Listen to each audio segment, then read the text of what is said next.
अगर आपने अब तक हमारे चैनल को सब्सक्राइब नहीं किया है तो सब्सक्राइब करके ऑल नोटिफिकेशन का बटन दबा दीजिए ताकि जब भी कोई नई वीडियो आए आप उसे देख पाए सबसे पहले। सर नमस्कार। नमस्कार सर। क्या नाम है आपका? रवि प्रकाश मोड़। रवि प्रकाश जी, कहाँ से आए आप? मैं उदयपुर राजस्थान से। सर, संत रामपाल जी महाराज से नाम दीक्षा कब लिया आपने? 2013 जनवरी। सर, संत रामपाल जी महाराज से नाम दीक्षा लेने से पहले आप क्या भक्ति साधना करते थे? सर जी, ऐसा है कि मैं ब्राह्मण कुल से हूँ और बचपन से इससे अनेक देवी देवताओं की पूजा करता आ रहा था और अनेक देवी देवताओं की भक्ति की है मैंने। वैसे इसे स्पष्ट रूप से मैंने जो है ना स्वामी रामकृष्ण परमहंस को अपना पुराना गुरु मान रखा था और उन्हीं की ज़्यादा साधना देखा करता था, उन्हीं की पुस्तकें पढ़ा करता था। तो देवी उनको दर्शन देती थी, उसी हिसाब से मैं देवी का भगत था और देवी मेरे को भी दर्शन दिया करती थी साक्षात। तो उसी हिसाब से उसी भक्ति में लीन था। सर, संत रामपाल जी महाराज से कैसे जुड़े आप?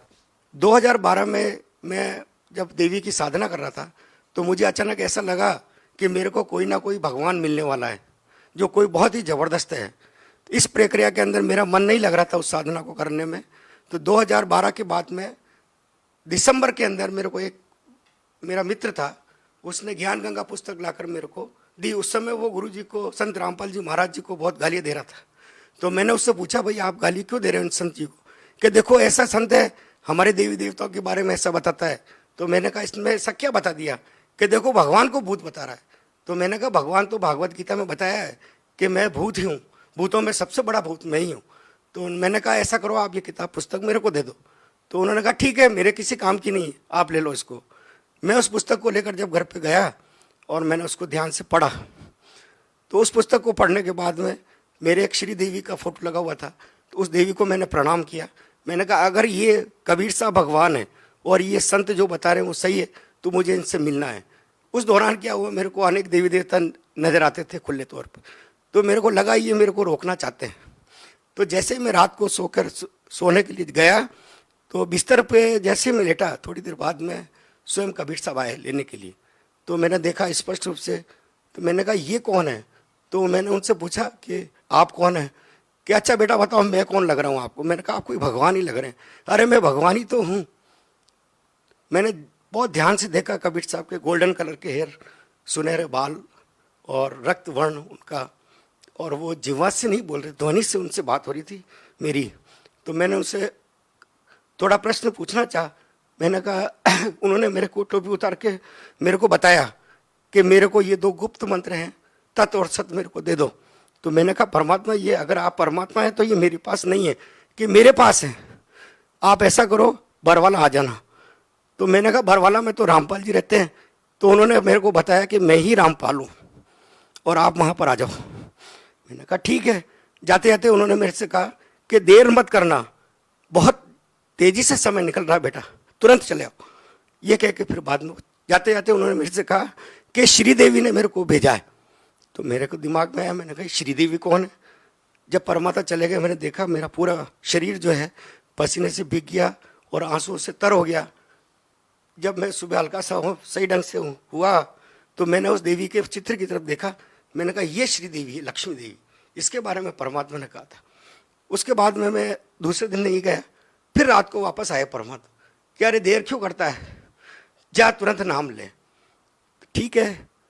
फिर मैंने अपने साथियों से संपर्क किया जो रामपाल जी के भक्त थे। तो उन्होंने कहा हम सत्संग है अपने 10 तारीख को, सत्संग में चलेंगे।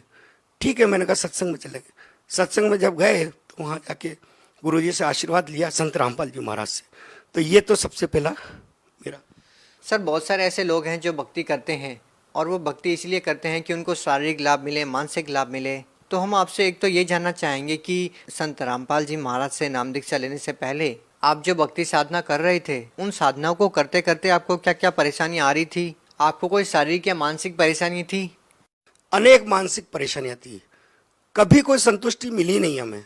कितनी ही देवी देवताओं की भक्ति करते हुए, साधना करते हुए कभी भी मैं संतुष्ट नहीं रहा। सर, क्या क्या परेशानी थी? लाखों रुपए का मैंने धंधा किया, करीब 60-70 लाख रुपया मेरा जीवन में खो गया धंधे के अंदर, बहुत नुकसान हुआ। तो जब मैं संत रामपाल जी महाराज से मैंने नाम दीक्षा ली, उसके बाद में मैं एक दिन बैठा हुआ था तो मेरे धंधे में बहुत तेजी से विघ्न आया। कोई बड़ी पार्टी मेरे धंधे को तोड़ने वाली थी। तो मैंने बड़ा टेंशन में था मैं। तो रात को 11 बजे स्वयं कबीर साहब तख्त पे विराजमान मेरे को नजर आए। तो मैंने देखा आज ये परमात्मा कैसे आए। सुबह जब मैं उठा देखा अखबार रंग गए उस व्यक्ति की जिस व्यक्ति ने मेरे धंधे के प्रति कटुता अपनाई थी। तो सबसे पहले तो ये उस व्यक्ति ने मेरे को हाथ जोड़ के मेरा धंधा छोड़ दिया और आज मैं संतुष्ट हूँ उससे। उसके बाद में जीवन में मैंने कभी लाखों रुपए का धंधा करते हुए 1 लाख रुपया कभी इकट्ठा देखा नहीं। तो मैंने गुरुजी से अर्जी लगाई, मैंने कहा परमात्मा मेरे लाखों रुपए मेरे फंसे हुए हैं और मैं कभी संतुष्ट नहीं हो पा रहा हूँ। तो गुरुजी ने कहा हो जाएगा बेटा, तो चिंता न कर।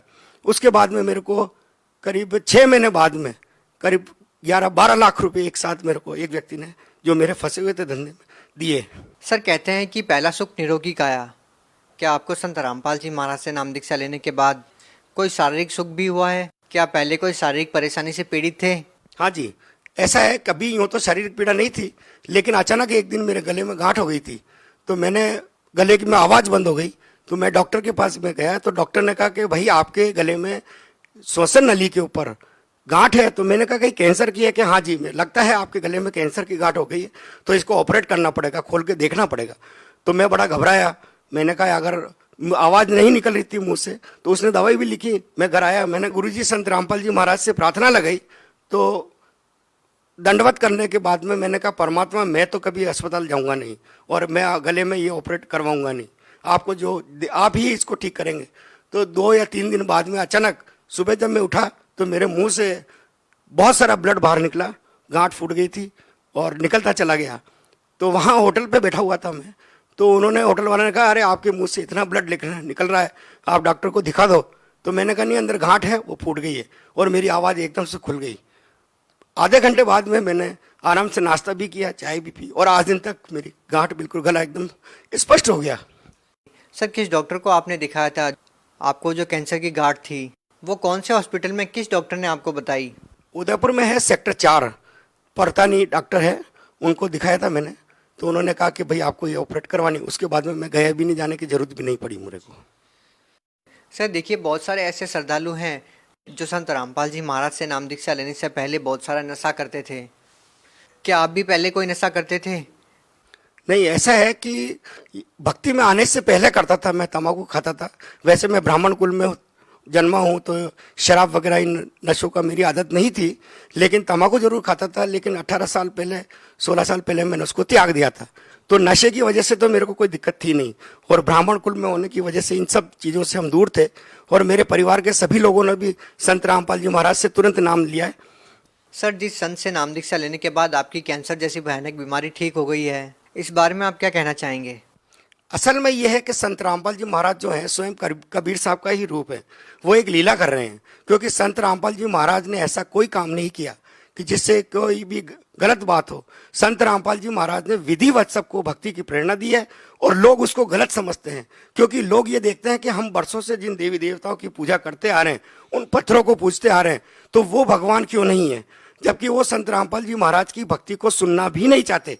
और जो उसको विधिवत सुनता है वो संत रामपाल जी महाराज की भक्ति को बहुत पसंद करता है, और सही मार्ग यही है। इसलिए सभी व्यक्तियों से मेरी हाथ जोड़ के प्रार्थना है कि जो भी संसार में, भारत में ही नहीं पूरे संसार में, इस भक्ति को ध्यान से सुने और प्रेरणा लेकर इस भक्ति के अंदर तुरंत जुड़े, क्योंकि ये भक्ति वास्तव में सही भक्ति है। और इस संसार में सबसे बड़े भगवान कबीर साहब ही हैं, जो स्वयं संत रामपाल जी महाराज के रूप में आए हुए हैं, और मेरे से खुद बात की है कबीर साहब ने कि हम ही संत रामपाल जी महाराज हैं, और तुरंत चले आओ। जी धन्यवाद। सत साहिब जी।